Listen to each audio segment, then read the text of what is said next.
अस्सलाम वालेकुम गाइस, उम्मीद करता हूँ कि आप सब खैर खैरियत से होंगे। तो आज जो मैं स्टोरी लेके आया हूँ वो एक ऐसे पर्सन की है जो कि हिंदू हैं और उनका कहना ये है कि ये 1-2 महीने पहले का एक सच्चा वाक़या है। मैं शाहदा कोट सिंध से बिलोंग करता हूँ। जो हमारे साथ वाक़या पेश आया वो सिटी मीरपुर ख़ास का है, जब हमारे कज़न की डेथ हुई थी कराची में ड्यू टू गैस लीकेज। जब हमें पता चला कि मनोज भैया की डेथ हो गई है तो हम फ़ौरन मीरपुर ख़ास के लिए रवाना हो गए। वहाँ पहुँच के पता लगा कि एम्बुलेंस के पहुँचने में अभी 1 घंटा बाकी है। तो वहाँ कांदी कौन बनेगा वो फ़ैसला कर रहे थे। 4 लोग जो मैयत को उठाते हैं और उनकी रसूमात अदा करते हैं और इवन 3 दिन तक खाते पीते भी सब कुछ साथ ही हैं। उन 4 लोगों को कांदी कहते हैं, यानी जो लोग कंधा देते हैं मैयत को। मैं वहाँ मौजूद था। वहाँ विनोद भैया के वालिद, उन्होंने अपने दूसरे बेटे गोपाल, हमारे 2 कज़न संजय, अजय और मुझे कहा कि कांदी आप 4 लोग होंगे। हम मान गए, पर उसका भाई गोपाल नहीं मान रहा था। हम उस बात से परेशान हो गए कि ये क्यों नहीं मान रहा आखिर। खैर, जब एम्बुलेंस आई तो हमने बॉडी को बाहर निकाला और हॉल में रखा और कुछ रसूमात अदा की और फिर 3 बजे अग्नि संस्कार का वक्त हुआ। अग्नि संस्कार उसे कहते हैं कि burning of dead body with rituals, एक मरे हुए शख्स को आग में जलाना रसूमात के मुताबिक, और ये रस्म जो है वो शमशान घाट में की जाती है। तो हम वहाँ के लिए निकल पड़े रस्म के मुताबिक। हमने वहाँ पहुँच के बॉडी का अग्नि संस्कार कर दिया। वो दिन गुजर गया और उसके दूसरे दिन शाम को हमने वहाँ अस्थियाँ लेने जाना था।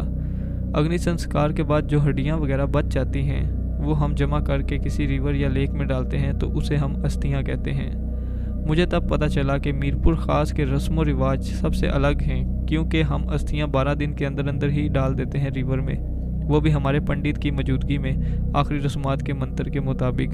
यहाँ दूसरे दिन की रात को 3 बजे डालनी थी, वो भी पंडित की गैर मौजूदगी में। खैर, हम रिवर साइड के लिए निकलने वाले थे, तब हमें जो पता चला तो हमारे पैरों के नीचे से ज़मीन निकल गई। तो हमें अंकल ने बताया कि जब रिवर साइड पर अस्थियाँ लेकर जाओगे तो वहाँ अस्थियाँ डालते हुए आपने ये कहना है कि ऐ सात गुरु, हम आए हैं 5 लोग, वापस 4 होके जाएंगे। हमसे जो भी जाने अनजाने में गलती हुई हम 5 को माफ़ करना। 4 हम कांदी थे और 5वीं विनोद भैया की अस्थियाँ और उसका जो सामान वगैरह था वो। और अंकल ने ये भी कहा कि जो कुछ भी हो पीछे मुड़ के नहीं देखना, अस्थियाँ और सामान डालते वक्त आंखें बंद होनी चाहिए। पर यह सब सुनने के बाद हमारी हालत बहुत ज़्यादा ख़राब हो गई थी और हम खौफ में मुब्तला भी हो गए थे। और फिर गोपाल ने कहा कि इसी वजह से मैं कांदी नहीं बनना चाह रहा था। खैर, हम रिवर में पहुँचे और हमने आंखें बंद की और वही लाइंस दोहराते हुए अस्थियाँ रिवर में डालते गए। पर उस वक्त विनोद भैया की पता नहीं कहाँ से चीखने की और रोने की आवाज़ें आना शुरू होने लगी। मुझे यहाँ छोड़ के मत जाओ, मैं यहाँ नहीं रहना चाहता, मुझे अपने साथ ले चलो वापस। He was literally crying. और उस वक्त गोपाल डर के भाग गया। बस उसके जाने की देर थी कि संजय, यानी जो तीसरा कांदी था, उसकी आंख खुल गई और उसने पीछे मुड़ के देख लिया। और जब उसने पीछे मुड़ के देखा तो वो वहीं का वहीं रह गया। हम भी वहाँ से भाग निकले डर के मारे। खैर, हम जब रोड साइड पे पहुँचे तो हमें संजय कहीं पे नज़र नहीं आया। और जब हम संजय को ढूंढने के लिए जा ही रहे थे कि संजय खुद आ गया, तो हमने देखा कि संजय धूल मिट्टी में सारा ख़राब हो गया था, आंखें लाल, जिस्म बहुत ज़्यादा गर्म हुआ। जैसे तैसे करके वहाँ से हम निकले तो संजय सारे रास्ते यही चिल्लाता रहा कि विनोद भैया मुझे जाने दो, मैं नहीं जाऊँगा आपके साथ। तो खैर, हम जब घर पहुँचे, लकीली डॉक्टर भी वहाँ मौजूद था, लेकिन संजय को 104 का बुखार था और वो हमारे हाथों से निकलता ही जा रहा था। डॉक्टर की कुछ टैबलेट्स के बाद उसको सुकून हुआ। सुबह हुई तो पंडित को बुलाया गया।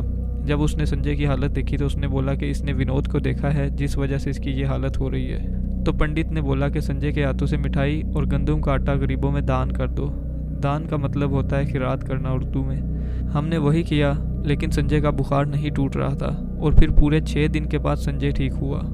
और ठीक होने के बाद संजय ने बताया कि विनोद भैया मेरे सपनों में आते हैं और मुझे कहते हैं, तुम मुझे वहाँ अकेला क्यों छोड़ के आ गए, मैं तुम्हारे साथ जाना चाहता था, लेकिन अब मैं इस बात का पूरा हिसाब लूँगा तुमसे। और फिर कुछ दिन चलते गए, संजय को सपने आना बंद नहीं हो रहे थे। और फिर जब 12वां दिन आया, यानी क्रियाक्रम का दिन, आखिरी रस्म कहते हैं, तब जाके संजय ठीक हुआ।